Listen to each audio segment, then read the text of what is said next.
रूपा और शेखर सरिता विहार में रहते हैं। वो अपनी जिंदगी में बेहद खुश होते हैं। दोनों का शौर्य नाम का एक बेटा भी होता है, जिस पर दोनों ही अपनी जान छिड़कते हैं। शेखर, अब तो आप शौर्य को अपनी गोद से नीचे उतार दीजिए, उसके सोने का टाइम हो रहा है।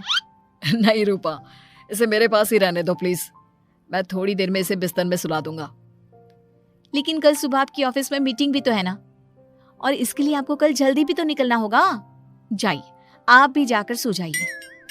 क्या यार, अभी तो मेरी गोद में आया था मेरा बेटा और तुम उसे लेकर जा रही हो।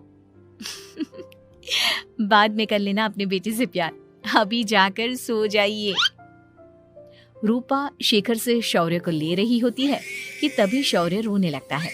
शौर्य को रोता देखकर रूपा उसे फिर से शेखर को थमा देती है। आपका बेटा ना एक नंबर का नौटंकी है, बिल्कुल आप पर गया है वो। साफ बोलो ना, तुम्हें जलन होती है हम दोनों बाप बेटे का प्यार देखकर। पहले बड़ा तो होने दो तुम शौर्य को, फिर देखना वो सबसे ज्यादा मुझे ही प्यार करेगा। देखते हैं। ऐसे ही दिन बीतते चले जाते हैं और एक दिन कैंसर की बीमारी के चलते रूपा की मौत हो जाती है। अब शौर्य 3 साल का हो चुका होता है, जिसके कारण उसकी दादी शेखर पर दूसरी शादी का दबाव बनाने लगती है। शेखर, शौर्य अभी बहुत छोटा है और उसे इस समय एक माँ के प्यार की बहुत जरूरत है। माँ, मुझे दूसरी शादी नहीं करनी। क्या पता जो दूसरी औरत आएगी वो मेरे बेटे को एक माँ का प्यार दे या ना दे। तो रूपा की छोटी बहन वैशाली से ही शादी क्यों नहीं कर लेता?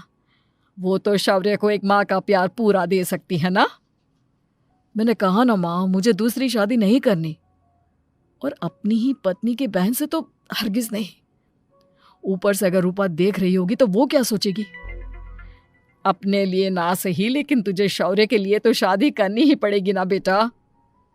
शेखर कुछ कहता उससे पहले ही अंजुमन उसे रूपा की कसम दे देती है, जिसके आगे मजबूर होकर शेखर शादी के लिए हामी भर देता है। देखो वैशाली, मैंने तुमसे शादी सिर्फ अपने बच्चे के लिए की है। मैं चाहता हूं कि तुम उसे एक माँ का भरपूर प्यार दो। शौर्य, आपके साथ साथ मेरा भी कुछ लगता है। अगर आप मुझसे शादी नहीं भी करते तब भी मेरा प्यार शौर्य के लिए कभी कम या ज्यादा नहीं होता।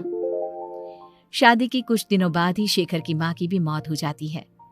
वैशाली शौर्य को एक माँ से भी बढ़कर प्यार देती है। शौर्य को लेकर वैशाली का यूं निस्वार्थ प्यार देखकर शेखर को भी उससे प्यार हो जाता है और कुछ सालों बाद शेखर और वैशाली का भी लड़का हो जाता है। लेकिन इसके बाद वैशाली का शौर्य को लेकर बर्ताव बदलने लगता है। वैशाली, मैं देख रहा हूँ तुम आजकल शौर्य का जरा भी ध्यान नहीं रख रही हो। मुझे पता नहीं था कि आदित्य के होने के बाद तुम इतना बदल जाओगी। आदित्य मेरा अपना सगा खून है और शौर्य दीदी का, फिर मैं दोनों में अंतर कैसे नहीं करूं? माँ भले ही दोनों के अलग अलग है, लेकिन पिता तो एक है ना। अगर मुझे पहले पता होता कि तुम इतनी जल्दी बदल जाओगी तो मैं कभी तुमसे शादी ही नहीं करता। हाँ, तो किसने कहा था आपसे मुझसे शादी करने के लिए? मैं थोड़ी ना आई थी आपके पास, आपकी माँ ही आई थी मेरे घर आपका रिश्ता लेकर। वैशाली, मुझे तुमसे ऐसी उम्मीद नहीं थी। गुस्से में शेखर अपना पैर पटकता हुआ शौर्य को वहां से लेकर चला जाता है। पापा, मम्मा मुझसे प्यार क्यों नहीं करती?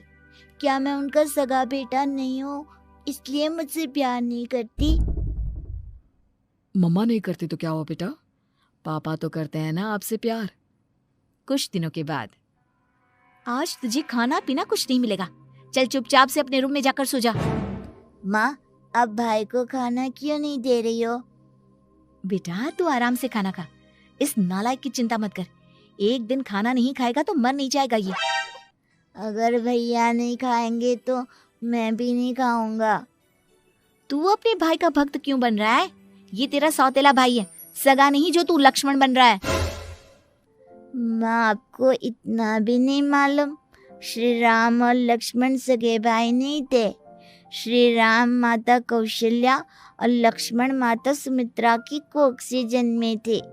दोनों के सिर्फ पिता एक थे लेकिन माँ अलग थी।